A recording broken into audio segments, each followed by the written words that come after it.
So I really wanted to do a retrospective of 2021 and just going to share with you some of the lessons that I learned and what I'm looking forward to in this new year. But the more I thought about what I learned, I actually realized it wasn't a matter of what I learned, but what I relearned and what I reminded myself of over the course of last year. So I did more rediscovery than discovery. You want to know what I relearned? Well, this is it.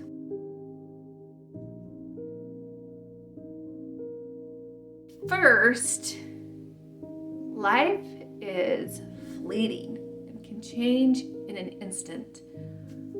On the 7th of January, 2021, we had a major medical emergency in my family, and I almost lost someone. It was within hours of losing them.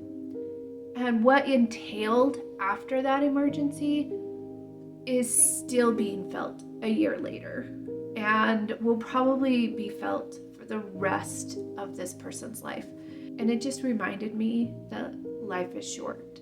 You really should tell the people that are close to you that you love them, give them a hug, and just to remind them how important they are to you. This should be a given, but we get just so locked into our day-to-day lives that we forget to just take a moment and breathe and tell the people that we love around us that we love them.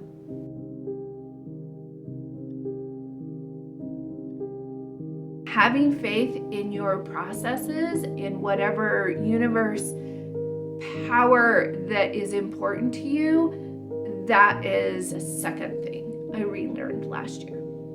In addition to a family medical emergency, I started out the new year unemployed, and I had no idea where my next employment option would come from.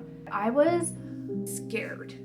For the first time in a long career, I did not know what was next.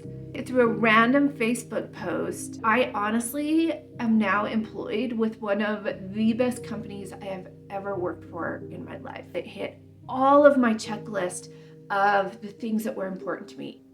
I just had to have faith in myself and in the process that things would work out. It worked out for the best, which I fully believe things do.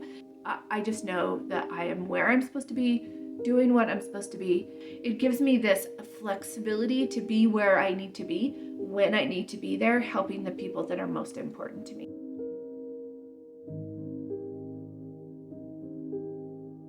So the other thing that I relearned is how much I really just need a break and I need to be alone. I didn't realize how much I needed to just be by myself and only be responsible for myself until I went on a couple of solo adventures. So I went on some solo camping trips. I went on a trip to Southwest Colorado, and I spent about 3.5-ish weeks altogether by myself with these activities, and they I just can't explain how much it just re-energized me and made it so that I was in a good mental space to go back to what is my current normal life.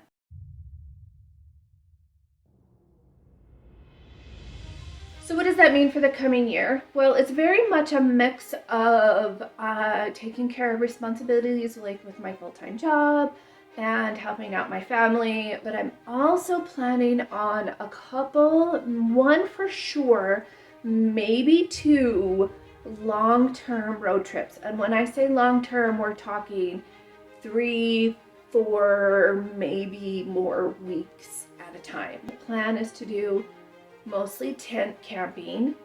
I am looking for a long-term solution. More to come on that because I will be making a decision about that this year. And also, as preparation for some of these trips and for like what's in front of me. I have 2 goals for this year. The first is to create space in my life mentally, to get out of my head and quit telling myself that I have limitations, that I can't do things. I'm talking making space physically to get stronger. I want to be able to go on long distance hikes multiple days in a row. I'm talking making space spatially, so things around me. Stuff gives me anxiety, and I don't know why, but it does. I have too much stuff, so I'm working on a major de-stash project and getting rid of things that I just don't need. Let's be honest. I have things in my storage unit that I got as wedding presents. I've been divorced, people, for almost a decade. The gifts lasted longer than the marriage. So it's time to get rid of some things. I also want to create space digitally. I'm going to do a digital de-stash. Also, I'm going to be doing a major reevaluation of all of my finances.